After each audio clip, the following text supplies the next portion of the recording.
ಸಚಿವ ನಾಗೇಂದ್ರ ರಾಜೀನಾಮೆಗೆ ಆಗ್ರಹಿಸಿ ಮತ್ತು ಸಂಪುಟದಲ್ಲಿ ಮಹಿಳೆಯರಿಗೆ ಅವಕಾಶ ನೀಡದ್ದನ್ನ ಖಂಡಿಸಿ ಬಿಜೆಪಿ ಇವತ್ತು ಪ್ರತಿಭಟನೆ ನಡೆಸಿತು. ವಿಧಾನಸೌಧದ ಆವರಣದಲ್ಲಿರುವ ಭುವನೇಶ್ವರಿ ಪ್ರತಿಮೆ ಎದುರು ಪ್ರತಿಭಟನೆ ನಡೆಸಿದ ನಾಯಕರು ಕೆಂಗಲ್ ಹನುಮಂತಯ್ಯನವರ ಪ್ರತಿಮೆಯವರೆಗೆ ಪಾದಯಾತ್ರೆ ನಡೆಸಿದರು.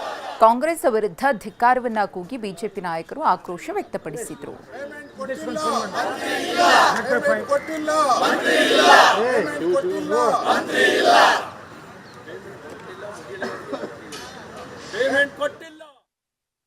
ವಾಲ್ಮೀಕಿ ನಿಗಮದಲ್ಲಿ ಆಗಿರುವಂತಹ ಹಗರಣ ಹಿಂದೆ ಸಿದ್ದರಾಮಯ್ಯನವರು ಮುಖ್ಯಮಂತ್ರಿಗಳಾಗಿದ್ದಾಗ ನಾಗೇಂದ್ರ ಅವರು ಈ ಹಗರಣದ ಪ್ರಮುಖ ಆರೋಪಿ A1.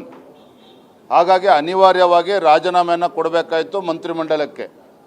ತದನಂತರದಲ್ಲಿ ಏನೇನು ತೊಂದರೆ ಅನುಭವಿಸಿದ್ರು ನಿಮಗೆಲ್ಲ ಗೊತ್ತಿರುವಂಥ ವಿಚಾರ. ನಾನು ಮತ್ತೆ ಪುನರುಚ್ಚಾರ ಮಾಡ್ತಾ ಇದ್ದೇನೆ, ಭ್ರಷ್ಟಾಚಾರಕ್ಕೆ ಜಾತಿಯ ಬಣ್ಣವನ್ನು ಯಾರೂ ಕೂಡ ಕಟ್ಟಬಾರ್ದು. ಭಾರತೀಯ ಜನತಾ ಪಾರ್ಟಿ ನಾವು ನಾಗೇಂದ್ರನ ವಿರೋಧ ಮಾಡ್ತಾ ಇಲ್ಲ, ಆದರೆ ಒಬ್ಬ ಭ್ರಷ್ಟ ಮಂತ್ರಿಯನ್ನು ನಾವು ವಿರೋಧ ಮಾಡ್ತಾ ಇದ್ದೇವೆ. ಇವತ್ತು ಚಾರ್ಜ್ ಶೀಟ್ ಕೂಡ ಫೈಲ್ ಆಗಿದೆ.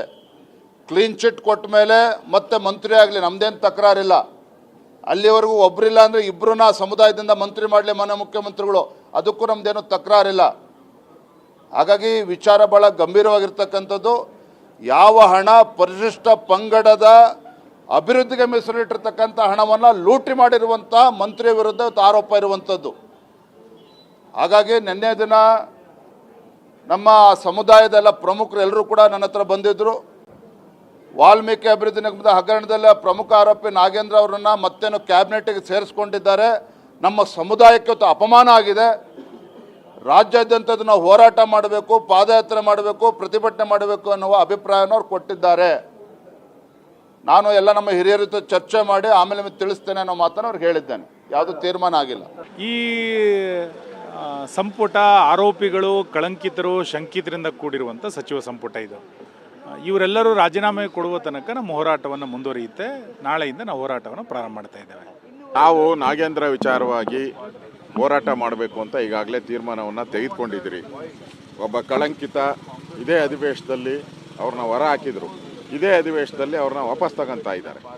ಅದರಿಂದ ತೆಗೆದಿದ್ದು ಯಾಕೆ, ಸೇರಿಸ್ಕೊಳೋದು ಯಾಕೆ?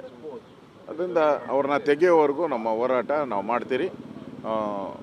ಮುಂದೆ ಬೇರೆ ಬೇರೆ ವಿಚಾರಗಳಿದೆ, ಅದನ್ನು ನಾವು ಮತ್ತು JDS ಅವರು ತೀರ್ಮಾನ ಮಾಡಿ ಯಾವ ರೀತಿ ಮುಂದಿನ ವಿಷಯಗಳನ್ನು ತೆಗೆದುಕೊಳ್ಬೇಕು ಅನ್ನೋದ್ರ ಬಗ್ಗೆ ತೀರ್ಮಾನವನ್ನು ಮಾಡ್ತೀವಿ.